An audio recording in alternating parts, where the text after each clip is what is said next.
बीड जिले के मसाजोग के सरपंच संतोष देशमुख के अपहरण और हत्या की भयावह घटना घटी है और इस घटना से न केवल केस तहसील बल्कि जिले में भी आक्रोश व्यक्त किया जा रहा है। इस श्रृंखला में विधायक सुरेश धस से खास बातचीत की है। आइए डालते एक नजर। देखील मागणी केलेली आहे मुख्यमंत्र्यांकडे की याच्यावर कठोर कारवाई करण्यात यावी। काय सांगाल तुम्ही विधान भवनामध्ये आहे? हे पहा, राज्याचे मुख्यमंत्री हे अतिशय खमके मुख्यमंत्री आहेत। गृह विभागाचा 5 वर्षाचा अनुभव आहे, मधला 2.5 वर्षाचा अनुभव आहे आणि ते गृह खातं अतिशय उत्तम चालवतात। त्याच्यामुळे ते कोणालाही दोषींना पाठीशी घालणार नाहीत। माझंच पत्र आहे ते SIT स्थापन करण्याचं।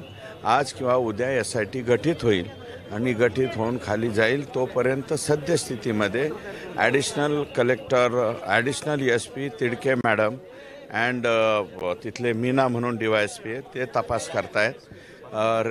कागदोपत्री हा तपास CID कडे गेलेला आहे, परंतु CIDला तिथल्या नागरिकांचं मी जाऊन आल्याच्या नंतर आणि त्यांच्या कुटुंबियाची मागणी आहे की आम्हाला CID चौकशी नको, आम्हाला स्थानिकच पोलिसांची चौकशी हवी आहे आणि आम्हाला योग्य न्याय पोलीस देतील आणि राज्याचे मुख्यमंत्री योग्य तोच न्याय संतोष देशमुखला देतील असं माझं मत आहे।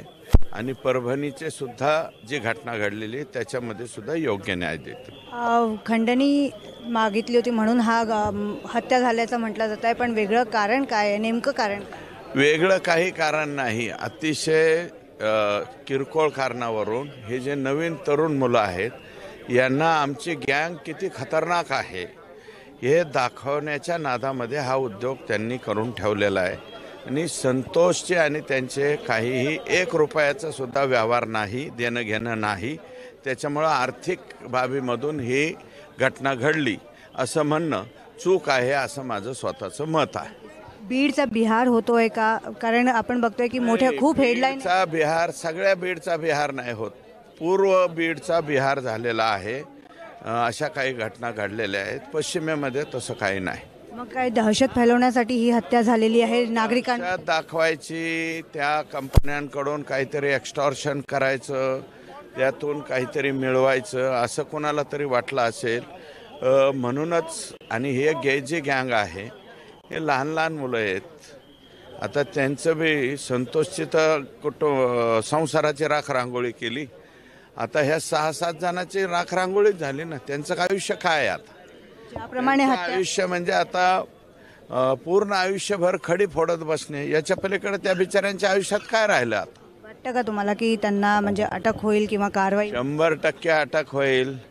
त्यांना अँटीसिपेटरी मिळणारच नाही। इतक्या भयानक गोष्टीमध्ये इतकं हे जे बिभत्सवानं प्रकार घडलेला आहे, या प्रकाराला कुठलंही कोर्ट अँटीसिपेटरी देईल असं मला वाटत नाही। मोठ्या मोठ्या नेत्यांची नावं, त्यांच्या कनेक्शन नाही आता कनेक्शन आहेत।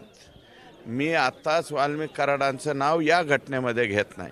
वाल्मिक कराडांच्या वरती एक्स्टॉर्शनचा जो गुन्हा दाखल झालेला आहे तेवढ्यापुरतं मर्यादित आपण बोलतोय, पण त्यांचं जर कनेक्शन किंवा कॉल यांच्याबरोबर असतील तर मग दुर्दैवानं ते सुद्धा त्याच्यामध्ये येतील। परंतु जर नसतील तर मग लगेच त्यांचं नाव घेऊन त्यांनाही आरोपी ठरवणं हे माझ्या दृष्टीनं योग्य वाटत नाही असं माझं मत। नुकतीच त्या परिवाराला संभाजीराजेंनी भेट दिली होती, मुंडेंना मंत्रिपद देऊ नये अशी त्यांची मागणी। संभाजीराजे हे राजे आहेत, आमचं ते आदरस्थान असलेलं कुटुंब आहे।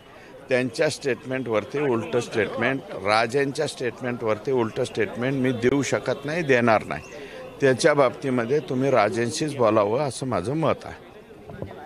तर हे होते बीडच्या केज तालुक्याचे आमदार सुरेश धस यांनी मागणी केलेली आहे की ज्या पीडित कुटुंबाला जे आहे न्याय दिला पाहिजे आणि SIT जी आहे ही गठीत करण्याचं पत्र देखील त्यांनी दिलेलं आहे मुख्यमंत्र्यांना आणि लवकरच न्याय मिळेल असं देखील त्यांनी सांगितलं आहे। कॅमेरा पर्सन अखिलेश भारद्वाज सोबत मी क्षितिजा देशमुख, BCN न्यूज, नागपूर।